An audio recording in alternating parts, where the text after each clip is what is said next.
Morning children. सबसे पहले तो आप सभी बच्चे रोज़ की तरह अपना अटेंडेंस बना लें और इसे बनाने का प्रोसेस आप सभी बच्चों को पता है। बस इसी प्रोसेस के अकॉर्डिंग अटेंडेंस बनाएंगे, फिर हम लोग आज की पढ़ाई शुरू करेंगे।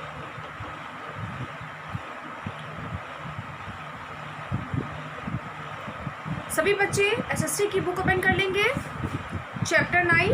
ओके, और जिनके पास बुक नहीं है वो क्या करें, वो बच्चे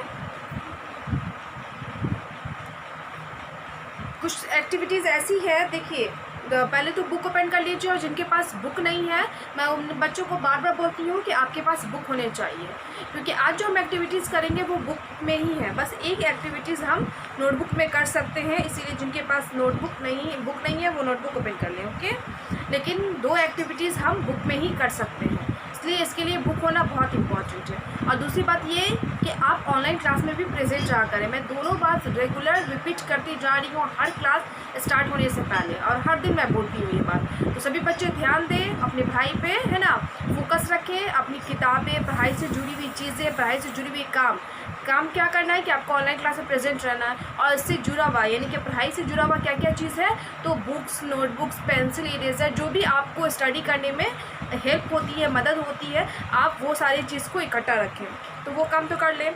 तो आपको क्या करना है, बुक वाले बच्चे तो बुक ओपन करेंगे, तो जैसे पेज नंबर सभी बच्चे 53 ओपन कर लेंगे।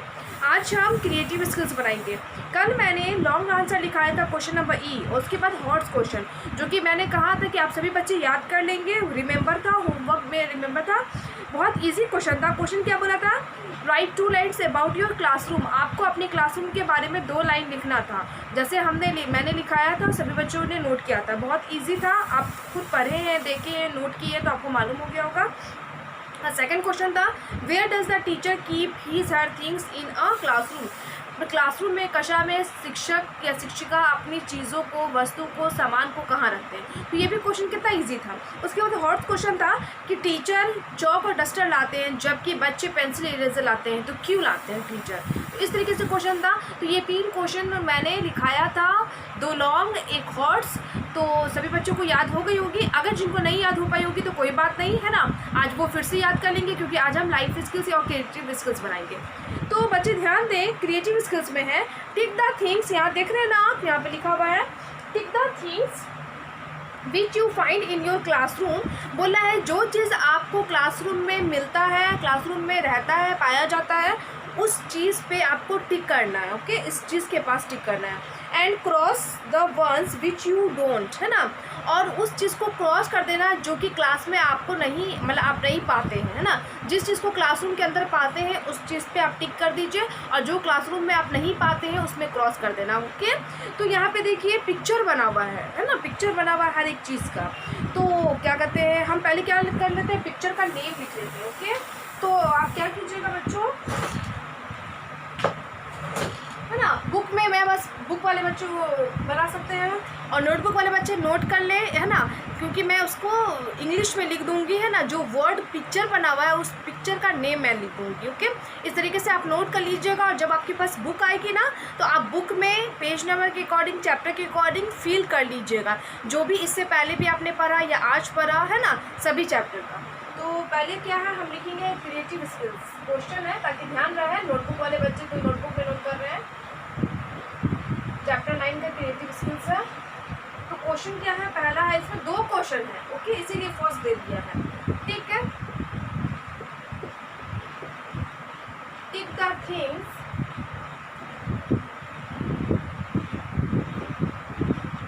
Which you find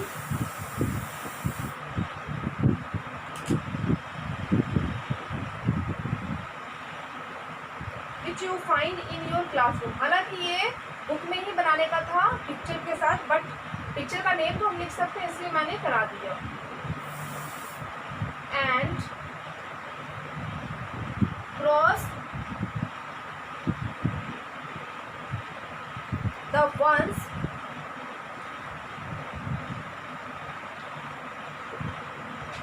which you don't.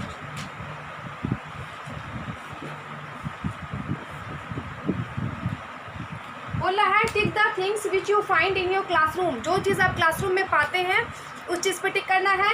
And cross the ones which you don't, और जिसको आप नहीं पाते हैं, डू नॉट यानी कि डोंट, तो वो चीज़ पे आपको क्रॉस कर देना है। तो देखिए ए में क्या है, पिक्चर बना हुआ है ए में, किस चीज़ का, तो बेड का। तो हम क्या लिख देंगे यहाँ पे, बेड लिख देंगे क्योंकि बेड का पिक्चर है। अब वहीं पे बॉक्स बना हुआ है।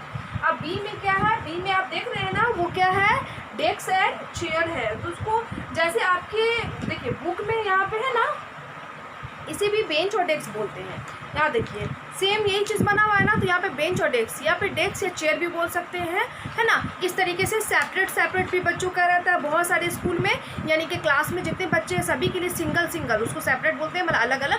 सभी बच्चों के लिए पर्टिकुलर भी बेंच डेस्क रहता है जो सिर्फ एक इंसान बैठ सकता है। और जैसे हमारे स्कूल में है लंबा सा बेंच और डेस्क है, जिसपे 3 या उस ज़्यादा लंबा है तो 4 या 5 भी अट जाते हैं ना, इस तरीके से। तो क्या है,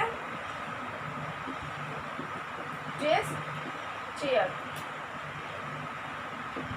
बॉक्स बना हुआ है। उसके बाद है यहाँ पे सी में है black board, BLACK, black BOARD, मेरा एक साथ नहीं आता इसलिए मैंने यहाँ पे किया। उसके बाद डी यहाँ कर देती हूँ, डी में gas stove, STOVE, gas stove. E है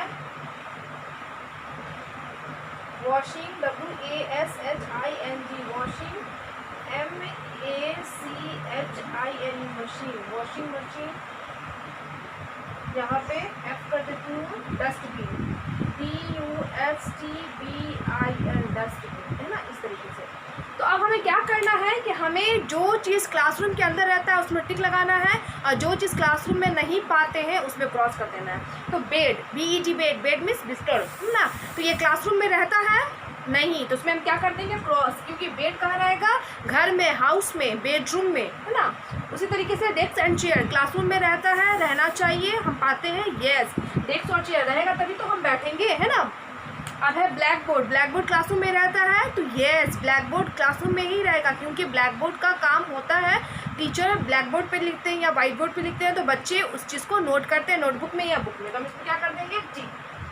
अब है gas stove, gas stove classroom में रहता है नहीं, गैस स्टोव कहाँ रहेगा, घर में, और भी घर में कौन सी जगह, किचन में, है ना, क्योंकि इस पर खाना बनता है, इसको हम क्रॉस कर देंगे।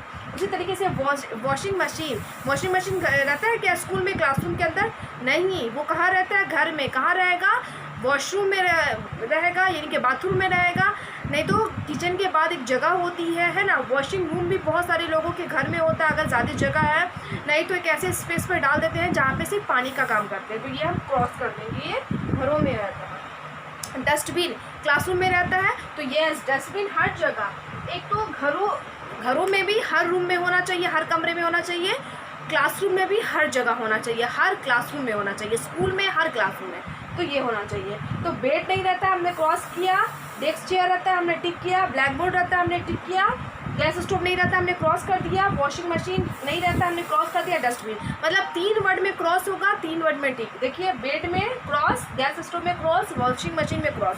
बुक वाले बच्चे यहाँ देख लीजिए, पिक्चर के अकॉर्डिंग आप समझ ही गए होंगे। ए नंबर में बेड है तो हम क्रॉस कर दिए क्योंकि ये क्लासरूम में नहीं रहता। बी नंबर में डेस्क और चेयर है जो कि क्लासरूम में रहता है, हमने टिक किया।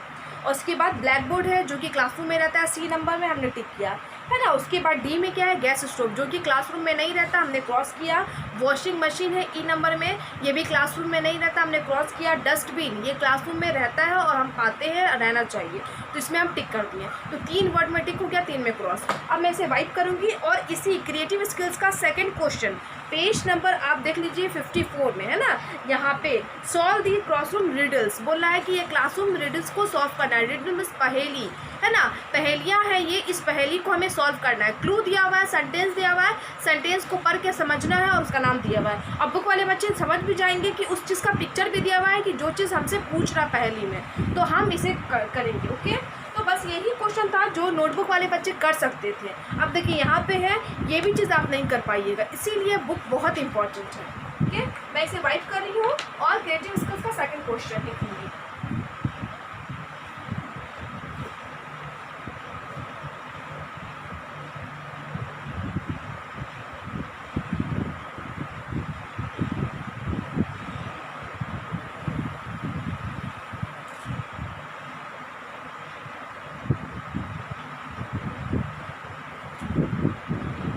क्वेश्चन नंबर सेकंड है, वो क्या है, solve the classroom riddles।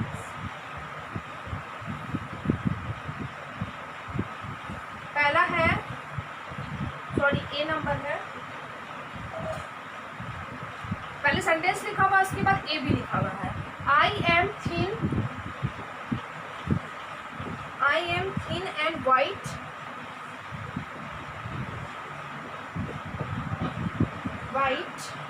I help you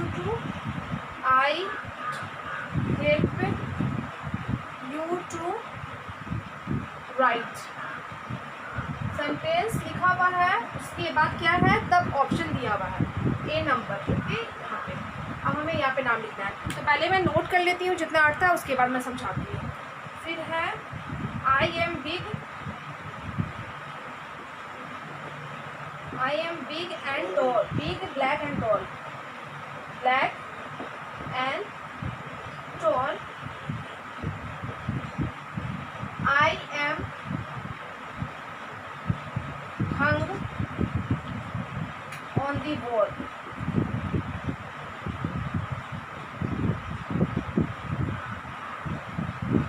है ना। इस तरीके से पहले दो ही हटा है तो मैं दो ही को समझा देती हूँ। बोले सॉल्व द क्लासरूम रिडल्स, इस रिडल्स को, रिडल में से होता है पहेलियाँ, इस पहेलियाँ को हमें सॉल्व करना है, मतलब पहेली को बताना है ना, बूझना है। तो पहला क्वेश्चन है, आई एम थिन एंड वाइट, मैं पतला, थिन मीन्स पतला और वाइट में उजला, मैं थिन होता हूँ, पतला होता हूँ, उजला होता हूँ। I help you to write, और मैं तुम्हें लिखने में मदद करता हूँ। तो आप बता सकते हैं कौन पतला और उजला होता है, उजली चीज़ें से हम लिखते हैं। तो येस, आप पिक्चर भी देख के समझ सकते हैं क्या हो जाएगा, वो चौक। तो हम क्या लिखेंगे, CHALK, चौक, कंप्लीट। अब सेकंड बोला है, I am big black and tall, मैं बिग हूँ, बिग मीन्स बड़ा हूँ, ब्लैक मीन्स काला हूँ, टॉल मीन्स लंबा हूँ। I am hung on the wall, और मैं दीवारों पे हंग किया जाता हूँ, वॉल मीन्स दीवार, हंग मीन्स टांगना, दीवारों पे हैंग किया जाता हूँ। तो मैं क्या हूँ, है ना। तो आप समझ सकते हैं ना कि कौन बिग भी होता है, ब्लैक भी होता है, टॉल भी होता है, बड़ा भी होता है, लंबा भी होता है, काला भी होता है, और दीवारों पे टांगा जाता है। तो आप यस, आप देख के बता सकते हैं पिक्चर में क्या हुआ, वो ब्लैक बोर्ड, BLACK, ब्लैक इसलिए लिखी हूँ क्योंकि क्वेश्चन ही ब्लैक बोल रहा है। अगर वाइट रहता तो वाइट बोर्ड हो जाता, ब्लैक BOARD, बोर्ड हो गया ना हमारा। तो पहला हो गया, I am thin and white, I help you to write. तो क्या हो जाएगा, मैं, है ना, थिन हूँ, पतला हूँ, उजला हूँ, और मैं तुम्हें लिखने में मदद करता हूँ। तो आंसर क्या हो गया, चौक। सेकंड है, I am big black and tall, मैं बिग बड़ा हूँ, काला हूँ, और टॉल लंबा हूँ। I am hang on the wall, और मैं दीवारों पर टांगा जाता हूँ। तो क्या हो जाऊँगा, I am a black board. अब मैं इसे वाइट कर रही हूँ, नेक्स्ट क्वेश्चन का लिख रही हूँ।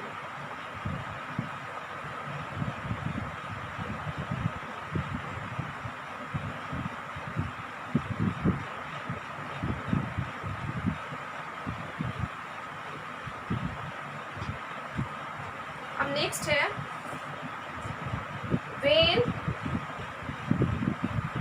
when the teacher writes with my help,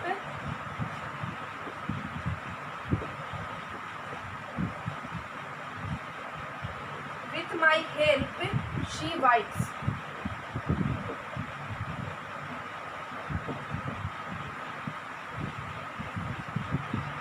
उसके बाद क्या है, आई कीप योर क्लासरूम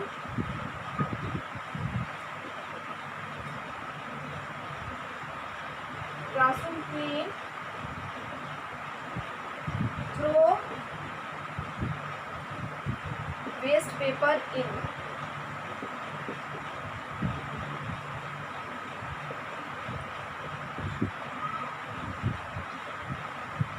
देखिए, आप बच्चे एक बार नोटिस किए होंगे, नोटबुक वाले बच्चे, कि क्वेश्चन भले हमारा 2 या 3 लाइन में अटे, लेकिन आंसर के लिए हम लोग नेक्स्ट लाइन का ही इस्तेमाल कर रहे हैं। तो इसी तरीके से आप लिखिएगा, यहाँ पे जगह बचने के बाद भी मैं ऐसे लिखी हूँ। क्वेश्चन नंबर फर्स्ट में मैं ए साथ में लिखी हूँ, तो जहाँ पे जैसे लिखी हूँ वैसे लिखिएगा। अब आपको क्या क्वेश्चन कर रहा है, व्हेन द टीचर राइट्स, जब शिक्षक या शिक्षिका लिखते हैं विथ माई हेल्प, मेरी मदद से, शी वाइप्स, तो मेरी मदद से वो पोंछते हैं। तो जैसे मैं लिखती हूँ, एक बार लिख देती हूँ, समझा देती हूँ, फिर नेक्स्ट लिखने के लिए मैं क्या करती हूँ, वाइप करती हूँ, पोंछती हूँ। तो वाइप जो हम करते हैं किस चीज़ से करते हैं, यस, तो उसका वाइप का क्या नाम है, डस्टर, DUSTER, डस्टर, है ना। जब कोई भी शिक्षक या शिक्षिका इनके टीचर्स कुछ भी ब्लैक बोर्ड या वाइट बोर्ड पर लिखते हैं तो उसकी मदद से पोंछते हैं। तो किसकी मदद से हम पोंछते हैं, तो यस, डस्टर की मदद से, है ना। अब नेक्स्ट क्वेश्चन है, I keep your classroom clean, मैं तुम्हारे क्लासरूम को साफ रखता हूँ। थ्रो वेस्ट पेपर इन, और तुम वेस्ट पेपर को, बेकार कागज़ को, कचरे को, कूड़ा को इसके अंदर फेंकते हो, डालते हो। तो किसके अंदर हम कचरा और कूड़ा डालते हैं और हमें डालना चाहिए, यस, क्या हो जाएगा वो, डस्टबिन, DUSTBIN, डस्टबिन, हुआ ना। तो इस तरीके से हमारा क्वेश्चन कंप्लीट। फिर से मैं एक बार समझा दूँ, व्हेन द टीचर राइट्स, जब शिक्षक लिखते हैं, शिक्षिका लिखती हैं, विथ माई हेल्प, मेरी मदद से, शी वाइप्स, तो वो पोंछती हैं। तो किसकी मदद से हम पोंछते हैं, यस, डस्टर की। वाइपर भी हो सकता था बट यहाँ पे डस्टर, क्योंकि हम डस्टर से पोंछते हैं। अब देखिए, आई कीप योर क्लासरूम क्लीन, मैं तुम्हारे कक्षा को साफ रखता हूँ। थ्रो वेस्ट पेपर इन, और तुम वेस्ट पेपर इसमें डालते हो, फेंकते हो। तो क्या हो जाएगा, यस, डस्टबिन। तो हमारा क्वेश्चन क्रिएटिव स्किल्स कंप्लीट, दोनों कंप्लीट क्रिएटिव स्किल्स का, 1 नंबर वाला भी और 2 नंबर वाला भी। अब देखिए यहाँ पे क्या है, लाइफ स्किल्स है, वो क्या है, दिस इज़ रुचित क्लासरूम, बोला है ये रुचित का क्लासरूम है। रुचित एक लड़का है, उसका ये क्लासरूम है। Ruchit is a friend of Rahul. आप बोलेगा रुचित कौन है, अभी तक तो हम लोग बुक में जो भी चैप्टर इंट्रोड्यूस हमको कराता था वो कौन कराता था, तो राहुल कराता है और फेरी कराती है। तो आप पूछेगा ना कि रुचित कौन है, इससे पहले भी आपने रुचित का नाम सुना है। तो रुचित कौन है, राहुल फ्रेंड है ना, राहुल का दोस्त है। पुट अ क्रॉस, बोला है put a cross on the things which do not belong to a classroom. बोल रहा है कि यहाँ पे जो चित्र बना हुआ है, पिक्चर बना हुआ है जो भी चीज़ का, तो उन चीज़ पे आपको क्रॉस करना है जो चीज़ आप क्लासरूम में से रिलेटेड नहीं है, कक्षा में नहीं रहता है, कक्षा से रिलेटेड नहीं है ना। तो हमें बस उन चीज़ों को क्रॉस करना है, टिक नहीं करना है। हमें सिर्फ जो आपको देखना है, बहुत सारा पिक्चर बना हुआ है, जो चीज़ क्लासरूम का नहीं है, क्लासरूम में नहीं होना चाहिए, उन चीज़ों पर हमें क्रॉस कर देना है। तो हम सबसे पहले यहाँ देखेंगे ब्लैक बोर्ड है ना। तो ब्लैक बोर्ड क्या ये क्लासरूम में रहता है, तो यस, तो हम इस चीज़ को छोड़ देंगे क्योंकि ये क्लासरूम में रहता और रहना चाहिए। अब देखिए ये कारपेट है, कारपेट क्लासरूम में रहता है, रहना चाहिए नहीं, तो हम क्या करेंगे इसमें क्रॉस। तो मैं आपको करके बता देती हूँ, इस तरीके से आप इसको क्रॉस कर देगा, इसी चीज़ पे, जो चीज़ है ना उसी चीज़ पे बना हुआ है। अच्छे से मेरा पेंसिल थोड़ा लाइट होगा तो आपको दिख नहीं रहा होगा, लेकिन मैं बता रही हूँ। उसके बाद यहाँ देखिए, है ना, ये पिलो है, पिलो मीन्स तकिया, है ना। तो क्या तकिया क्लासरूम में रहना चाहिए, नहीं, तो हम इसे क्रॉस कर देंगे। ये कहाँ रहता है, बेडरूम में, बेड पे, ये घर में हर जगह नहीं होता, वो भी बेडरूम में रहता है। अब देखिए साइकिल, साइकिल क्लासरूम में रहना चाहिए, तो नहीं, क्लासरूम में नहीं रहना चाहिए, इसको भी हम क्रॉस कर देंगे। अब देखिए ये क्या है, टीवी है या फिर हीटर जैसा लग रहा है, क्या ये क्लासरूम में रहना चाहिए, तो नहीं, इसको भी हम क्या कर देंगे, क्रॉस कर देंगे। अब देखिए ये क्या है, डेस्क और बेंच है, तो ये क्लासरूम में रहना चाहिए, रहता है, यस, ये तो क्लासरूम की चीज़ ही है ना। जब तक बेंच और डेस्क या बेंच और डेस्क और चेयर नहीं रहेगा तो बच्चे बैठेंगे कहाँ, तो ये रहता है, इसको हम छोड़ देंगे। अब देखिए यहाँ पे सोफ़ा, सोफ़ा क्या बेडरूम में, क्लासरूम में रहता है, नहीं, इसे हम क्या कर देंगे, क्रॉस। ये कहाँ रहता है, ये ड्राइंग रूम में रहता है। अब ये बाल्टी, बाल्टी क्लासरूम में रहता है, नहीं, अगर डस्टबिन होता तो हम इसे छोड़ देते, लेकिन ये बाल्टी है तो बाल्टी कहाँ रहेगा, किचन में, नहीं तो बाथरूम में। ओके, तो हम इसे क्रॉस कर देंगे। अब देखिए बैट और बॉल, बैट और बॉल क्लासरूम में रहना चाहिए, नहीं, इसको भी हम क्रॉस कर देंगे। ये स्कूल में रहना चाहिए ज़रूर, लेकिन क्लासरूम में नहीं। ये कहाँ रहेगा, एक्टिविटीज़ रूम में या प्लेइंग रूम में, यहाँ पे जहाँ पे जगह बनी हुई है स्कूल में खेलने का या खेल का सामान रखने का, वहाँ पे। अब ये तो चार्ट पेपर, तो समझ में आया कि क्लासरूम में क्या क्या चीज़ रहना चाहिए, बोर्ड रहना चाहिए, ये रहना चाहिए, ओके, बस। ये तो चार्ट वगैरह दीवार है, लेकिन ये जो कारपेट था, पिलो था, है ना, ये क्या करते हैं, साइकिल था, ये टीवी जैसा मशीन लग रहा है, ये था, सोफ़ा है, बाल्टी है, बैट बॉल है, ये सभी क्लासरूम में नहीं रहना चाहिए। ओके। ये क्लासरूम की चीज़ें नहीं हैं। अगर खेलने के सामान क्लासरूम में रहेगा तो बच्चे फिर पढ़ाई नहीं कर पाएंगे। तो पता चला ना। तो ये तो आपको सिर्फ बुक ही में आप कर सकते थे। तो देखे ना कि बुक नहीं रहने से कितना लॉस हुआ। इसलिए जिन बच्चों के पास बुक नहीं है वो अपनी बुक परचेस करवा लें, और बुक वाले बच्चे ये बना लेंगे। मैंने तो करके भी बता दिया, ओके। अपनी बुक में आप इसी तरीके से कर लीजिएगा। तो आज आपका होमवर्क क्या हो जाएगा, again remember question number E and all questions of chapter 9। Chapter 9 का आपको क्वेश्चन नंबर ई, जो कि लॉन्ग आंसर था, ये वाला क्वेश्चन, ये क्वेश्चन लॉन्ग आंसर वाला, और ये हॉट्स क्वेश्चन, इसे आपको फिर से याद करना है। कल मैंने लिखाया था और आपको बोला था याद करने के लिए, लेकिन जिन बच्चों को नहीं याद हो पाई होगी उनके लिए अगेन रिमेंबर है, फिर से याद करेंगे, ओके। अब मैं अपने क्लास को यहीं पे स्टॉप कर रही हूँ, और जब क्लास स्टॉप होता है उस समय मैं क्या देती हूँ, एक गुड हैबिट टिप देती हूँ। तो आज का हमारा गुड हैबिट टिप है, क्या है, keeping your city clean, keeping your village clean, keeping your area clean, है ना। मतलब हम अपने शहर को, गांव को, एरिया को, है ना, जगहों को, क्षेत्र को साफ कैसे रखते हैं और रखना चाहिए वो तरीका, ओके। तो क्या करना है, सबसे पहले do not scribble on the walls, public places और कॉमन प्रॉपर्टीज़। बोला डू नॉट स्क्रैबल, हमें खरोचना नहीं है किसी भी चीज़ को, ना ही वो वॉल्स को, किसी भी दीवार को, चाहे वो हम किसी हॉस्पिटल में हो, बस स्टॉप पे हो, रेलवे स्टेशन पे हो, या कोई भी ऐसी जगह हो, तो वॉल्स को, दीवार को, पब्लिक प्लेसेस और कॉमन प्रॉपर्टीज़, यानी कि पब्लिक प्लेसेस जहाँ पे लोगों का जमाव होता है, जमघटा रहता है, या कॉमन प्रॉपर्टीज़ जिसमें सभी का हक होता है, जैसे हॉस्पिटल, स्कूल, है ना, clinic, railway station, bus stop, bank, ये सभी लोगों का होता है, पार्क वगैरह सब, तो ये सभी लोगों का होता है, पर्टिकुलर किसी एक इंसान का नहीं होता। उसमें सभी लोग बराबर से आ जा सकते हैं, घूम फिर सकते हैं, अपनी ज़रूरत की चीज़ों को पूरा कर सकते हैं, है ना, या कहीं जाना हो तो जा सकते हैं, जैसे ज़रूरत की चीज़ें मार्केट में, तो इसमें सभी का हक होता है। तो ये कॉमन प्रॉपर्टीज़ या पब्लिक प्रॉपर्टीज़ कहलाती है। तो हमें इन चीज़ों को स्क्रैबल नहीं करना है, खरोचना नहीं है ना, ना ही उसको किसी चीज़ से बेकार करना है। तो इन बातों पर ध्यान रखिए, है ना। इस तरीके से हम छोटा छोटा स्टेप अगर हम उठाएंगे, छोटी छोटी बातों को अगर हम मानेंगे, फॉलो करेंगे, अपनाएंगे, तो हम खुद भी स्वस्थ रहेंगे और बाकी हर एक चीज़ को सुंदर बना सकते हैं और बनाए रखेंगे, ओके। तो फिर से मैं एक बार रिपीट कर दूँ, do not scribble on the walls, public, है ना, प्लेसेस एंड या और कॉमन प्रॉपर्टीज़, ओके। इन बातों का ख्याल रखिए। होमवर्क है आपका अगेन रिमेंबर, कल वाला लॉन्ग आंसर और हॉट क्वेश्चन सभी बच्चे याद करेंगे, बुक पे भी ध्यान देंगे और ऑनलाइन क्लास में प्रेजेंट भी रहेंगे। आज के लिए इतना ही, थैंक यू ऑल।